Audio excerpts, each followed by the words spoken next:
Hej, tu Zysia, witajcie na kanale Red My Lips Art. Zapraszam Was dzisiaj na makijaż, który wykonam najstarszymi kosmetykami z mojej kolekcji. Zrobię sobie dzisiaj właśnie taki przegląd produktów, które posiadam i sprawdzimy, które z nich są najstarsze. Przy okazji właśnie może jakiś porządek się dzięki temu pojawi, bo może są jakieś produkty, które będę musiała wyrzucić, ale tak właśnie nic specjalnie mi nie przychodzi do głowy, żebym miała jakieś takie naprawdę stare rzeczy, więc to właśnie zweryfikujemy sobie to i zachęcam również Was, żeby sobie to przy okazji zweryfikować, który z kosmetyków, które macie, są najstarsze i czy one nadają się do użycia, czy do wywalenia.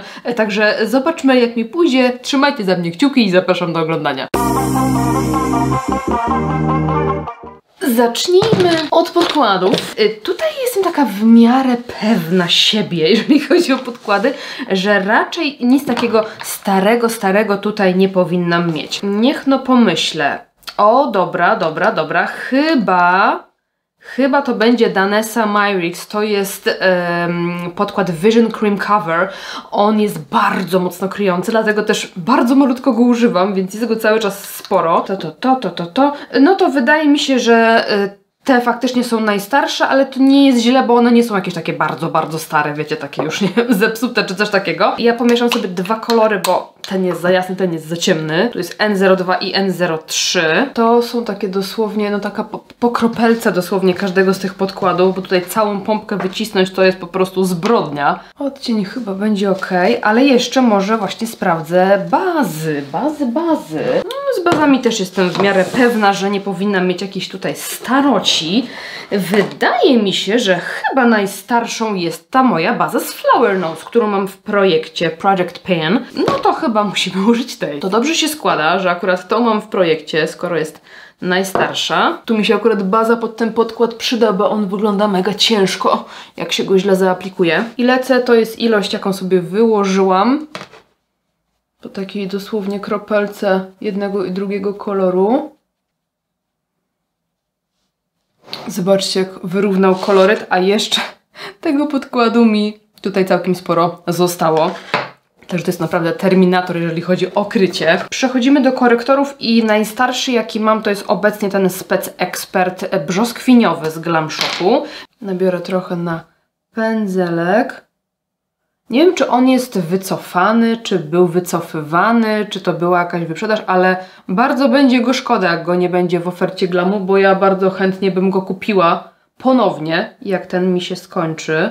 I z takich klasycznych korektorów to chyba najstarszy jest ten. To jest w ogóle któreś moje opakowanie kupione, bo ja miałam go i w Project Pan chyba w ubiegłym roku, czy jeszcze wcześniej, ale to jest takie w miarę nowe opakowanie. Nie jest jeszcze przeterminowany, nie jest po PAO, ale wszystkie mam generalnie w miarę świeże, więc tutaj też się cieszę. To jest akurat moja sztuka, to mogę sobie użyć bezpośrednio z opakowania. So far so good, nie musiałam nakładać nic zepsutego. Jeśli chodzi o kremowy bronzer, to obecnie najstarszym jest ten, który zużywam w Project Pan, czyli zimna oliwka z Glam Shopu. Ja mam go przełożonego do takiego kółka, więc użyję sobie jego i on już jest po terminie ważności, po PAO, ale wciąż jakby dobrze wypada na twarzy, nic się z nim nie dzieje, nie zepsuła się formuła, więc stwierdziłam, że jestem w stanie go po prostu zużyć w projekcie. Najlepiej zużyć przed końcem styczeń 2024, czyli on jest już ponad rok, że tak powiem, po sugerowanej dacie ważności. Tak, takie też mi się zdarzają kosmetyki. Kremowych róży nie mam jakichś takich za bardzo staroci, więc pominiemy sobie ten krok, bo będę miała jeden bardzo stary, suchy produkt. Także przejdziemy do niego za chwilę. Poszukajmy sobie w takim razie jakiegoś pudru i ja już widzę, który to będzie. Najstarsza będzie woalka z Glam Shopu. Dawno nie używałam tego pudru. Zużywałam jakiś czas temu w Project Pan woalkę pod oko, ale ona była świeższa od tej woalki. Ale to jest wciąż bardzo fajny puder. Myślę, że będzie musiał prędzej czy później trafić do Project Pan, bo właśnie już jest najstarszy z mojej kolekcji. Ja lubię do projektu właśnie wrzucać takie najstarsze produkty, żeby się nie marnowały, nie wyrzucały. Ja zawsze z bólem serca wyrzucam kosmetyki, ale staram się je zużyć albo oddać przed czasem, wiecie, zepsucia się, po prostu na bieżąco jakoś tak rotować te kosmetyki, żeby nie było tak, że coś u mnie leży i się psuje.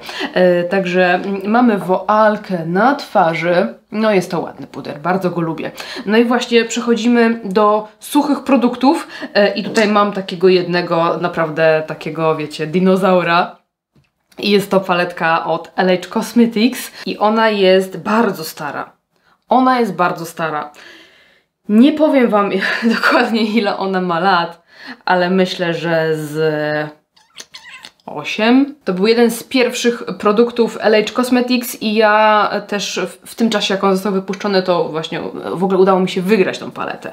I ja już jej od dawna nie używam, ale ja ją trzymam po prostu, mam takie, wiecie, osobne miejsce na tą paletę i trzymam ją z sentymentu, bo ją po prostu wygrałam w konkursie i no i ma dla mnie taką istotną wartość, więc nie wyrzucam jej, po prostu jest taką pamiątką dla mnie ta paleta, ale to jest bardzo stare. Niemniej powiem Wam, że nic tutaj nie śmierdzi, nie ma jakiegoś przykrego zapachu, wizualnie też jest ok, no ona jest taka troszeczkę tutaj jakby na wierzchu jest taka skorupka, bo ja czasami używam na mokro niektórych produktów, więc ona tak się, wiecie, nie prezentuje, no i w ogóle jest brudna, no bo ja już jej nie czyściłam, nie używałam, może właśnie powinnam ją troszkę poczyścić, ale stwierdziłam, że dzisiaj mogę jej użyć. I tak będę później ten makijaż zaraz zmywać, więc możemy sobie dzisiaj takiego starocia użyć i przeżyć. Także tutaj mamy taki kolor jako bronzer, a ten jako konturowanie. Ja sobie może tak pomieszam jeden i drugi. Czyli tak wiecie, troszkę tego, troszkę tego. Czy on będzie w ogóle cały czas? Nie no, coś tam się nabiera cały czas. I nakładam. Mam nadzieję, że dobrze przypudrowałam twarz. Kurczę, to cały czas, słuchajcie, bardzo ładnie się nakłada. Więc no naprawdę, powiem Wam, przyjemnie się nią pracuje i mam wrażenie, jakby ta formuła w ogóle się nie zestarzała, nie zepsuła. Może w ogóle za szybko przestałam jej używać? Może powinnam ją sobie zdękować, ale w ogóle, ja wtedy dla mnie nie wiedziałam, czym jest Project Pen, ale w ogóle zobaczcie tą paletę. Ja kochałam tą paletę i jak ją jakby miałam taką nową, to ja ją używałam regularnie u siebie na swoich makijażach, jakichś takich, wiecie, na bloga czy tam Instagrama, już nie pamiętam, ale też na klientkach bardzo często. Te róże, te rozświetlacze, to ja tam po prostu łoiłam cały czas. I zobaczcie, jak to jest zużyte w ogóle, że bez Project Pen, jak się lubi jakiś produkt, to też te kosmetyki ładnie schodzą, ładnie idą. No i co? Ładnie to się prezentuje. Czasami już po iluś tam latach, no to kosmetyk po prostu już się nie prezentuje. Pigmentacja się, jakby traci się pigmentację albo tą ładną umiejętność blendowania. W sensie nie, że nasz skill tracimy, tylko że po prostu, no nie wiem, jakoś tam ta formulacja się zmienia, starzeje i już tak nie pojawia się tak korzystnie. A tutaj, no zobaczcie, jak to się ładnie wszystko tutaj nałożyło. W ogóle jestem w szoku. I no, użyjemy sobie również tych róży, także tutaj mieszanka. Obrócę pędzel z drugiej strony, tej czystej i nałożymy sobie róże, też mieszankę. I one mają taką piękną formułę leciutko satynową. Widać, który był moim ulubionym, ten taki cieplejszy odcień. Och, już tak pięknie, zdrowo wyglądał na policzku, ależ mi się to podoba. Słuchajcie, chyba sobie kupię nową. Jak mi się tego fajnie używa. Jestem w szoku. Już mi się wydawało, że to już jest po prostu przestarzała paleta, że już jakbym ją miała, to pewnie bym nie używała, ale kurde, pięknie to wygląda. Jeszcze się chyba z nią nie rozstajemy, bo wydaje mi się, że w kwestii rozświetlaczy to ja też nie mam jakichś takich staroci. Ja mam to, Lindę, i chyba najstarszy jaki mam, to jest ten z poprzedniej kolekcji Red Lipstick Monster, więc on też nie jest jakiś bardzo stary, bo on był otworzony 2 lata temu w lipcu, więc niecałe 2 lata ma. No to jest najstarsze, znowuż. I tutaj znów widać, który rozświetlacz był moim ulubionym, bo to zostały same brzeszki. Masakra. Tak można kochać jakiś kosmetyk, no. Można. Użyję sobie mieszanki. Trochę tego, trochę tego.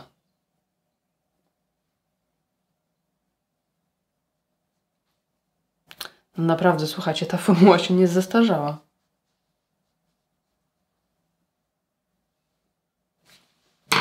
Nie chcę się powtarzać, ale jestem w szoku. Jeszcze będzie tak, że ja po tym odcinku kupię nowy kosmetyk. To nie tak miało wyglądać. Jeśli chodzi o brwi, to ogólnie ta paletka, tak jak mówiłam, ona jest paletką do oczu, do twarzy, do brwi, do kreski, więc ten odcień też jest w ogóle idealnym kolorem do brwi i chyba sobie też użyjemy tego do brwi, bo ja raczej jakichś starszych rzeczy do brwi nie mam. Jest to i potem długo nic i potem jakieś takie, wiecie, roczne, może coś tam dwuletniego, może ten pisaczek jest jakiś taki troszkę starszy. To nałóżmy sobie najpierw ten cień, czyli ten do brwi. Tutaj jaśniejsze karnacje mogą też użyć sobie tego, a jak ktoś jest brunetką, to może tego, albo sobie pomieszać. Ja sobie używam właśnie tego solo.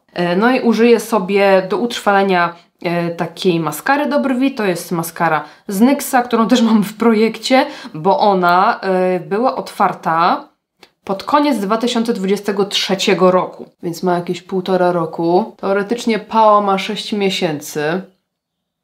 Więc teoretycznie jest już po terminie ważności. Ale no to pewnie nie jest to taki dinozaur jak ta paleta.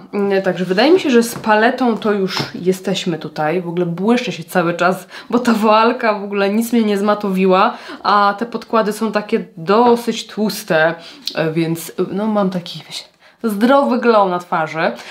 No i wydaje mi się, że powinniśmy przejść do oczu. Jeżeli chodzi o bazy pod cienie, to nie mam nic starego, mam nową bazę, tą troszeczkę może starszy Lepik, bo to jest taka w miarę, no to chyba Lepik jest starszy w takim razie, ale to też nie jest jakaś tam, wiecie, jakiś stary, przeterminowany produkt, ale możemy nałożyć sobie dzisiaj Lepika jako bazę, bo pamiętam, że miałam właśnie tą z Inglota i potem doszedł Lepik, tą z Inglota zużyłam i nową Inglotową kupiłam, więc ta na pewno jest starsza. Sobie tak, wiecie, kalkuluję w głowie. W ogóle taka ciekawostka. Czasami jak zapomniałam na przykład zapisać datę, bo staram się zapisywać po prostu, kiedy jakiś produkt otworzyłam, żeby wiedzieć, czy jest świeży. No szczególnie jeżeli są to kosmetyki do kufra, no to wtedy zawsze trzeba, ale inne takie na własny użytek też staram się mniej więcej gdzieś tam zapisywać.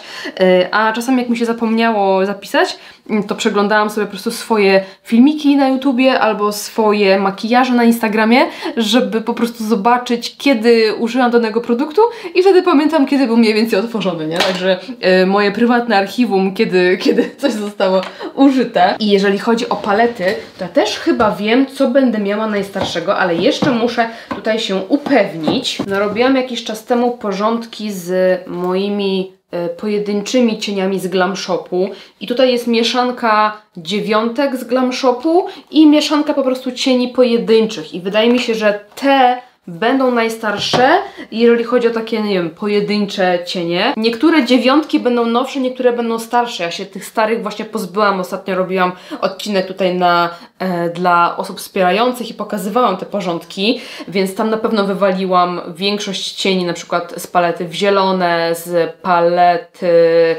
morelowa, tam była jeszcze, no trochę cytrynady na przykład, więc te chyba najstarsze to są wywalone, więc zastanawiam się, czy tu będę miała najstarsze, czy najstarszym moim zbiorowiskiem będzie paletka Autoportret, bo tej palety też już nie używam, ona mi chyba nawet trochę śmierdzikuje już, to jest taki w sumie zapach bardziej tej, to ta paleta tak śmierdzi, a nie cienie. No to nie, no to cienie tak nie śmierdzą, tylko po prostu zapach taki tej paletki. Tutaj jest taki miszmasz, nowsze, starsze, świeżo kupione, staro kupione, więc wydaje mi się, że chyba powinniśmy postawić na Autoportret jako taki jeden pewniak, jeden element. I tutaj jeżeli chodzi o tą paletę Autoportret, to też powiem Wam, że ja tak trzymam ją trochę z sentymentu, bo uważam, że to jest najpiękniejsza paleta neutralna i była dla mnie bardzo, bardzo przydatna i bardzo, bardzo praktyczna. Ja w ogóle wiele makijaży tą paletą stworzyłam na kanał, bo ja chyba nagrałam 2 razy jedna paleta 5 makijaży tą paletą i potem chyba jeszcze raz po jakimś czasie do niej wróciłam, więc tych naprawdę makijaży jest sporo przy jej użyciu, ale słuchajcie, ona była też fantastyczna do pracy z klientkami. Po prostu ja miałam dosłownie jedną paletę i wszystkie klientki byłam w stanie nią obcykać, no nie? Bo tu mamy różne odcienie brązów, różne tonacje, troszeczkę chłodniejsze, troszeczkę cieplejsze. Ona ogólnie jest raczej taka po ciepłej stronie, ale nie wszystkie cienie są ciepłe, bo tu na przykład mamy coś chłodnego, tutaj coś ciepłego, tutaj coś takiego oliwkowego, tu chłodny, tu chłodny, tu chłodny, tu ciepły, wiecie, taki miszmasz. I naprawdę bardzo, bardzo wiele klientek tą paletą pomalowałam. No już nie jest w moim kufrze, bo jest za stara, ale wciąż nie potrafię się z nią rozstać, bo tak po prostu uwielbiam tą kompozycję i to, że ona właśnie ma tutaj sporo brązów i takich przejściowych, fajnych kolorów, ale też coś ciemniejszego, no i trochę właśnie takich kolorków, które mi zawsze ten makijaż urozmaicały. Że wezmę brązik, ale troszeczkę rozetrę różykiem. Wezmę jakieś brąziki i dodam, nie wiem, jakiś taki leciutki akcencik żółty, czy właśnie dodam, wiecie, kreseczkę jakąś bordową. No tak mi się fajnie pracowało tą paletą, plus fioleciki, które klientki też bardzo lubią. Bardzo bym chciała w ogóle znaleźć jakiś taki odpowiednik tej palety, bo no wiem, że ta już jest nie do kupienia, nawet jakby była dziś z drugiej ręki, to też raczej starsza.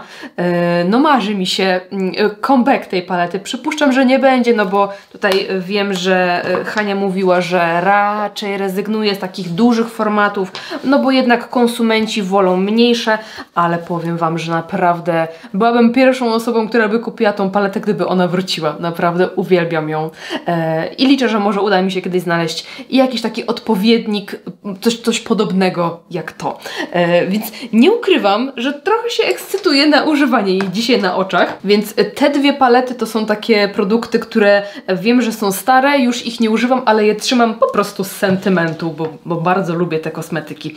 Także słuchajcie, zrobimy sobie dzisiaj makijaż tą paletą. Tak jak Wam mówiłam, nie czuję, żeby te cienie śmierdziały, te cienie. Właśnie ta paletka ma taki zapach, bo ona jest taka jakby gumowana trochę i taką gumą cała ta paletka pachnie, a te cienie nawet nie walą, tak jak robiłam przegląd tamtych dziewiątek, to niektóre naprawdę no waliły tak, takim klejem, a to tak nawet spoko. Także nie wiedziałam, czy po dzisiejszym odcinku będę czuć ciary zażenowania, że mam może jakichś strasznie dużo, jakichś strasznie starych rzeczy. Okazuje się, że nie mam dużo, a te, które mam stare, tak bardzo lubię, że aż mi się dzisiaj chętnie użyło. No wiem, że tak trochę, wiecie, czuję się jakbym, wiecie, prawo jakieś przestąpiła, że złamała jakieś zasady. Ale nie wiem, dobrze mi z tym, jakiś guilty pleasure. Czego by tutaj sobie użyć? W ogóle najchętniej wszystkiego bym dzisiaj sobie użyła. Mam ochotę na absolutnie wszystko. Pomyślałam o brzoskwini z fioletem. No dobra, no to lecimy. Pierwsza myśl jest najlepsza czasami. Biorę sobie mniejszy pędzelek i cień Amarant i pakuję go sobie w zewnętrzny kącik.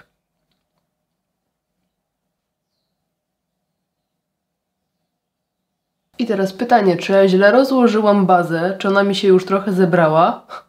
Czy to przez tą paletę mam tutaj plamę? Chodźcie bliżej. Widzicie to? Jestem ciekawa, czy to jest moja wina, czy wina już palety, ale wciąż jakby pigmentacja wciąż na dobrym poziomie. Zobaczmy sobie tutaj, czy z tej strony sobie zrobię plamę. Tutaj też sobie zrobiłam plamę.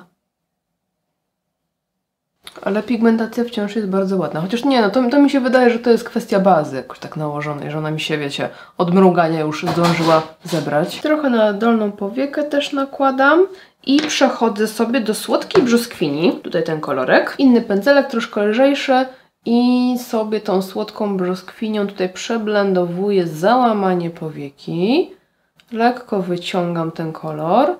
Jejku, jak ładnie te kolory ze sobą grają.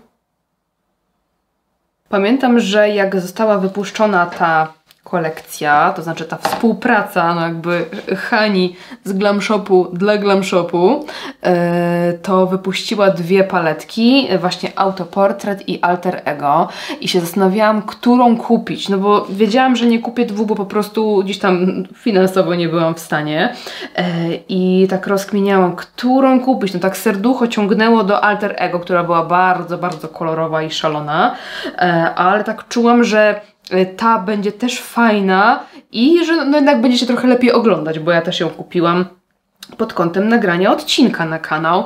Nie pomyliłam się, bo miało, że tak powiem, oglądalność była dobra, ale nie sądziłam, że aż tak się polubię z tą paletą. Wtedy jeszcze nie dostawałam PR-u z Glam Shopu, bo pierwsze jakby palety, no to ja sobie kupowałam sama oczywiście. Gdzieś tam z czasem, że tak powiem, mnie zauważono i zaproponowano zapisanie na listę PR-ową, za co jestem bardzo wdzięczna, bo jest mi bardzo miło wciąż Glam Shop. Bardzo, bardzo lubię, ale to były, pamiętam, takie piękne czasy. Te palety były takie po prostu... takie piękne, no normalnie ja to sikałam na każdą premierę i nie wiedziałam na który zakup się zdecydować, bo wszystkie te 9, co były wypuszczane, no musiałam wybierać, nie byłam w stanie wszystkich kupić. Chciałam wszystkie, generalnie chciałam wszystkie, tylko rozsądek przemawiał, żeby no nie kupować wszystkich.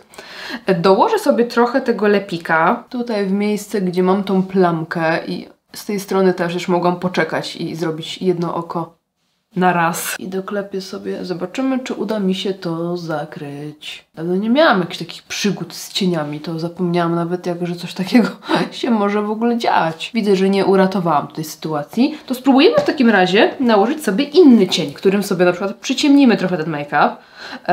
Może te błyszczące priorytety. To jest taki ciemny brąz z drobinką. Też bardzo lubiłam ten kolor. Często używałam do kącików na przykład. Ostro. No nie chcę się przykleić. To wezmę jeszcze ciemniejszy kolor, przyciemniacz i zobaczymy, czy coś tu się uda odratować. Nie, zobaczcie, widzicie?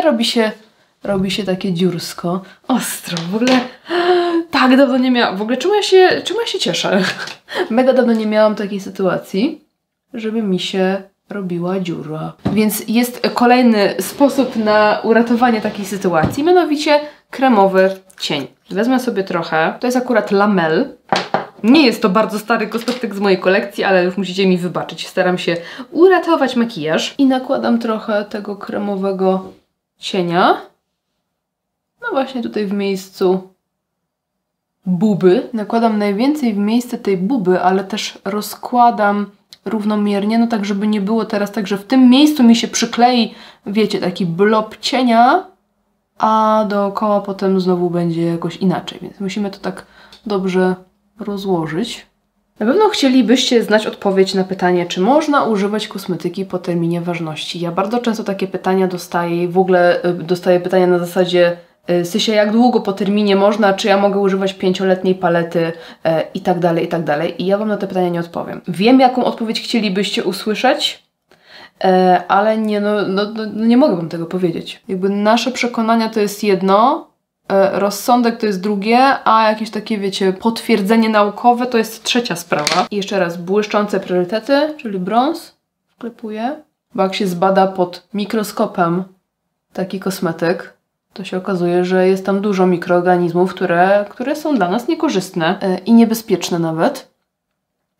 Z drugiej strony często jest tak, że te terminy PAO są takie naprawdę, aż wydają się naciągane, prawda? Że jak widzimy, nie wiem, paletkę cieni, że ma 6 miesięcy, czy jakiś, nie wiem, cień w kremie, który ma 3 miesiące, to myślicie sobie, no ale jak ja mam w ogóle to zużyć w 3 miesiące, więc ja totalnie rozumiem. Więc ciężko jest czasami znaleźć taki złoty środek w tej sytuacji, żeby, no właśnie, nie robić sobie krzywdy, no ale też w miarę możliwości nie marnować kosmetyków, zużyć tyle, ile się da, no nie? Ja jako wizerzystka staram się tych terminów przestrzegać, jeżeli chodzi o kosmetyki do pracy, natomiast sama nieraz jakiś kosmetyk po terminie zużyłam, zresztą widzicie dzisiaj, no może tej palety już nie używam, czy tej palety z LH Cosmetics, ona po prostu sobie leży, ale na przykład mam jakieś tam pojedyncze rzeczy, które, nie wiem, mają rok po PAO, no i ich używam, ale jednocześnie nie zachęcam,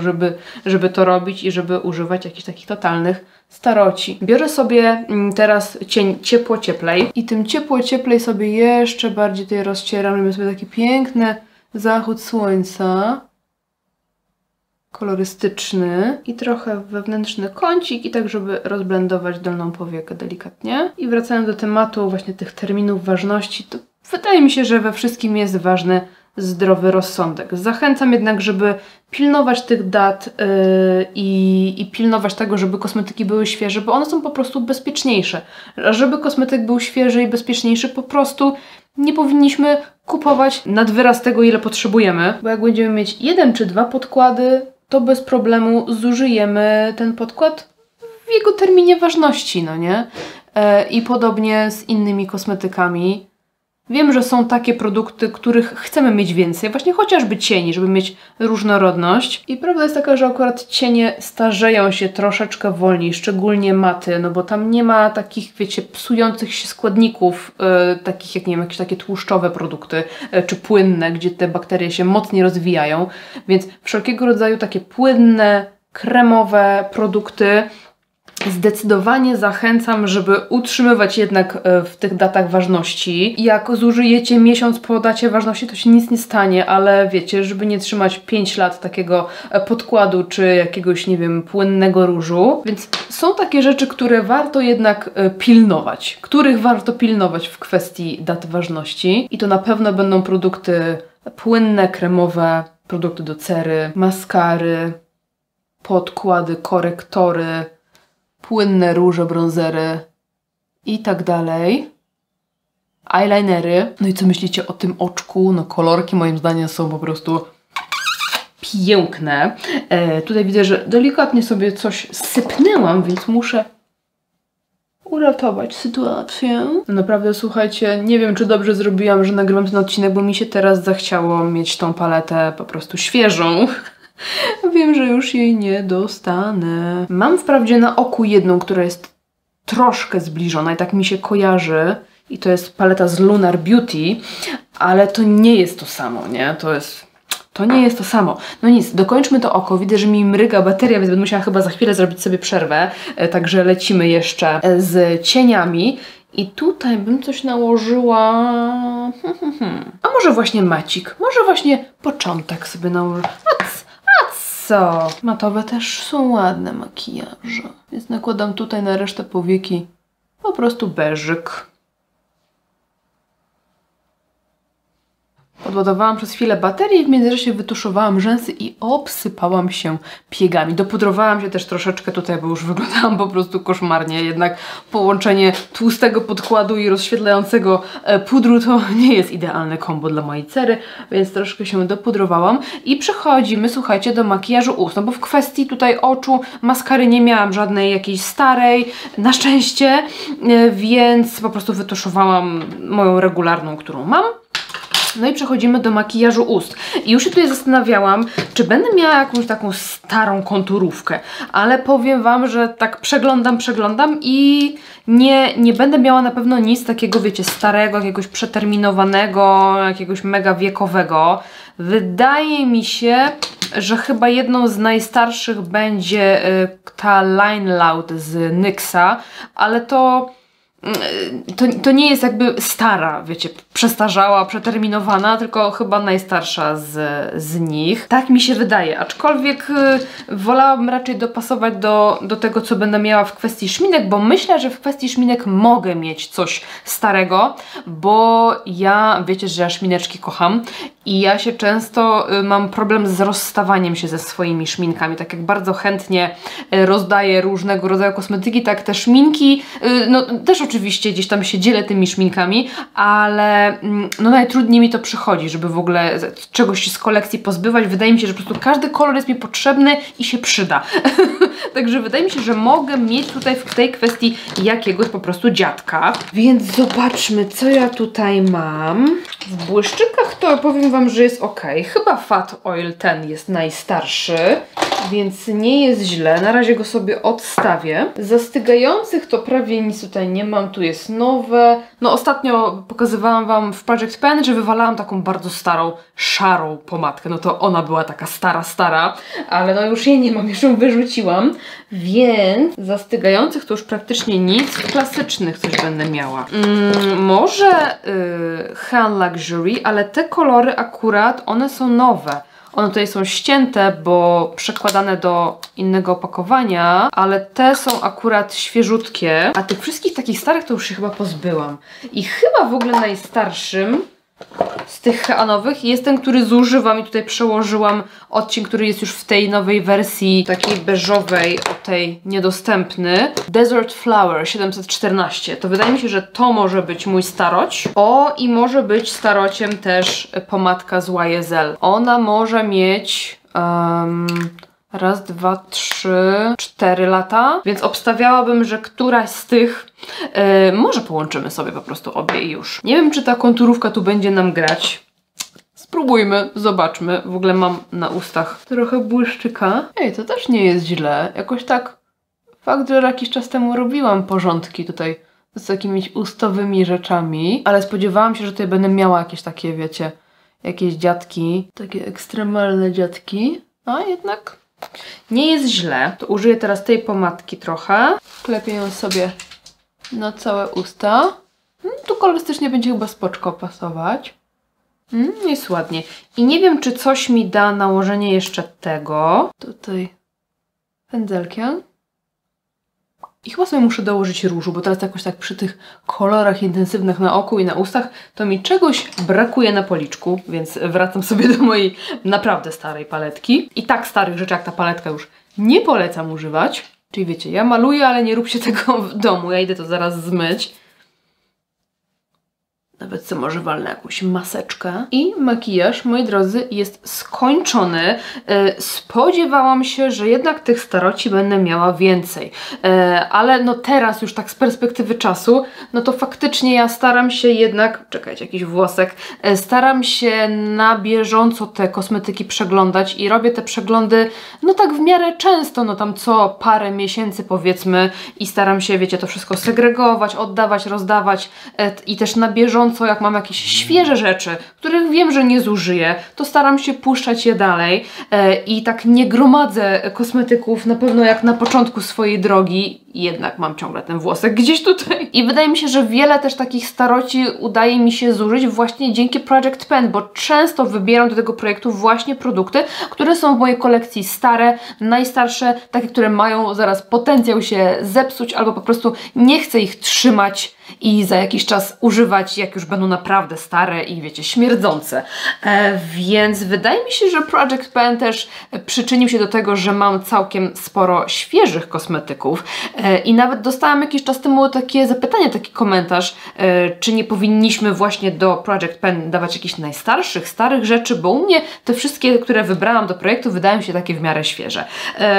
I myślę, że właśnie to osiągnęłam. To jest 3. rok mojego takiego regularnego zużywania kolorówki i jednak gdzieś tam doprowadziłam tą swoją kolekcję do takiego porządku, że tych staroci dużo nie ma. Ale wiecie, troszeczkę jest jakieś pojedyncze rzeczy i uważam, że jesteśmy wszyscy ludźmi i takie rzeczy się mogą zdarzać, że warto jest pilnować tego bezpieczeństwa, tej higieny kosmetyków i zużywać je na bieżąco, ale raz na jakiś czas jak coś się strasznego trafi, to raczej nie powinno nam się nic złego stać. Także moi drodzy, dajcie mi znać, jak podobał się Wam dzisiejszy odcinek i właśnie taki jakby przegląd moich kosmetyków. Wiem, że lubicie gdzieś tam zaglądać do mojej kosmetyczki i orientować się, co w ogóle jest w mojej kolekcji, więc mam nadzieję, że ten odcinek Wam się spodobał. Napiszcie mi, czy Wy robicie sobie takie przeglądy i jaki macie najstarszy kosmetyk. Jeżeli pamiętacie, ile ma lat, też możecie zapisać, jestem po prostu ciekawa, jak to u Was wygląda, ale co to konkretnie jest? Czy to właśnie jest jakaś paletka, czy jakaś pomadka, czy jakiś róż, a może właśnie jakiś taki kosmetyk sentymentalny? Wiecie, coś, co budzi jakieś emocje i po prostu zostawiliście sobie na pamiątkę. Piszcie koniecznie, co myślicie. Dziękuję Wam serdecznie za oglądanie i widzimy się w następnym odcinku. Trzymajcie się, do następnego. Pa, pa!